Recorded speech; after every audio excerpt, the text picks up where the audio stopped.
ज्योती, आपल्या कीर्तीवर जरा जास्त लक्ष ठेवावं लागेल. अगं बघावं तेव्हा मोबाईल मध्ये असते.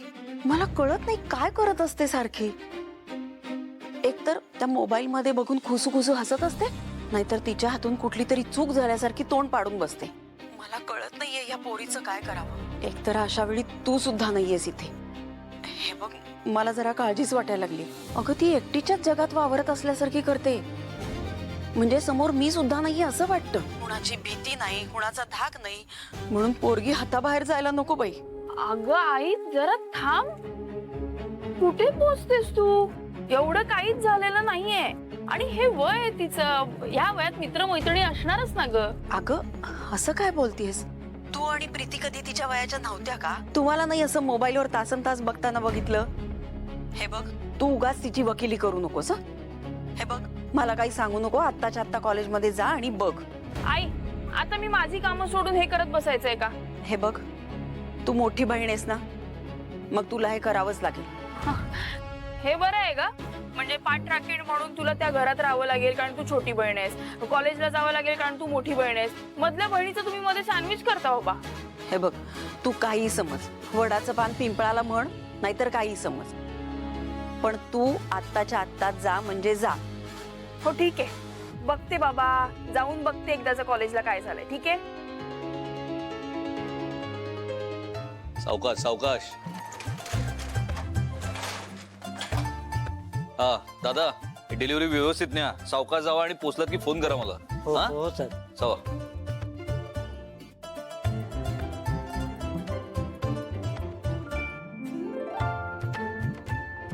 का रे, एवढं का टेन्शन घेतोयस? हे दररोजच आहे ना तुझं. टेम्पो भरतोस आणि पाठवून देतोस. मग आज काय इतकं टेन्शन घेतोयस? अगं त्या नेहमीच्या साड्या आणि सिल्कच्या साड्यांच्या ऑर्डर मध्ये ना फरक असतो. या सिल्कच्या साड्यात ना खूप काळजीपूर्वक पाठवाव्या लागतात. त्यात ही खूप महत्वाची ऑर्डर होती. आणि एकदा का ही ऑर्डर व्यवस्थित पार पडली ना, की हे जे क्लायंट आहेत ना, यांच्या रेग्युलर ऑर्डर्स आपल्याकडे येतील आणि बाबा खुश होतील. अरे तू खुश होईलच, म्हणून तर सगळी जबाबदारी टाकली त्यांनी तुझ्यावर. विश्वास आहे तुझ्यावर तेवढा त्याचा. चल. तर देवा, काय एक मिनिट, हा बॉक्स इथेच राहिला. हो ड्रायव्हर दादा, पाठवायचं होतं का? हा पण हो हा बॉक्स पाठवायचा होता. लागतं का फोन? नाही ना. शिट यार. काय रे दादा, हा? झाली ना ऑर्डर? अरे नाही, एक घोळ झालं रे. काय गोळ झालं? अरे सिल्क साड्यांचा ऑर्डर होती, ती बॉक्स इथेच राहिला ऑर्डरचा. वेळेवर पोहोचायला पाहिजे रे. तुला माहिती नाही क्लायंट किती पर्टिक्युलर आहे.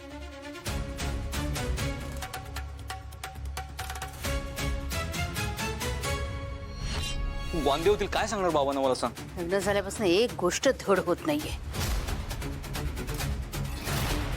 एक मिनिट आत्या. काय हा लगेच काय एकदम कुठेही जातेस? जरा धीर धर. तो बॉक्स मी बाईकवर पोचून येतो. ठीक आहे?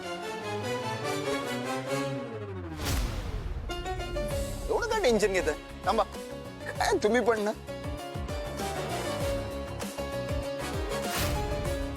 आलोच मी लगेच देऊन. अरे अरे पाहिलं, म्हणून म्हणते मी काही धड होत नाहीये. सगळ्या गोष्टीला नाट लागते. एक मिनिट, काही होत नाही. हळूहळू. काय झालं?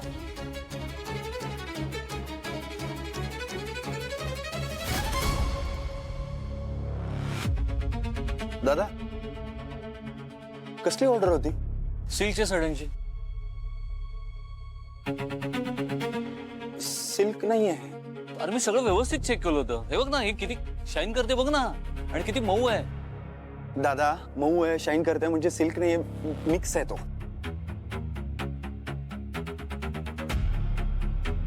सगळं व्यवस्थित चेक केलं होतं रे. नाही नाही नाहीये. अरे 49 बॉक्स ऑलरेडी गेलेत तिकडे. त्या क्लायंटला जर कळलं की आपण प्युअर सिल्कच्या नावाखाली हे असं काहीतरी मिक्स देतोय, काय म्हणेल तो? अरे आपलं नाव खराब होईल रे दुकानाचं. तू काळजी नको करू. तू या साड्या आतमध्ये ठेव, मी बघतो काय करायचं ते. हा ठीक आहे.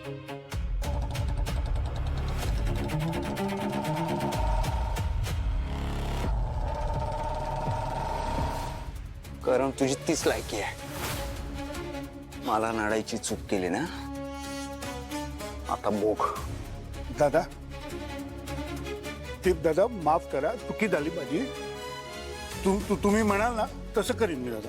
आवडात गलपटलं वय. मी म्हणेन तसं ना. मार जोर मार. ए शान्या, तशी नाही. मी जशी दाखवतो ना तशी मारायची. हे बघ, 1 2 मार मार.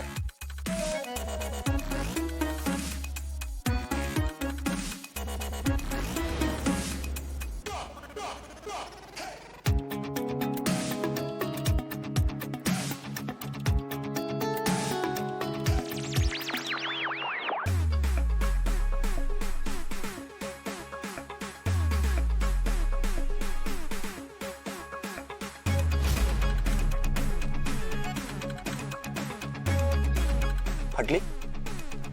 हा, एवढ्यातच हवा टाईट झाली. तर मी जे सांगतो ना ते करायचं.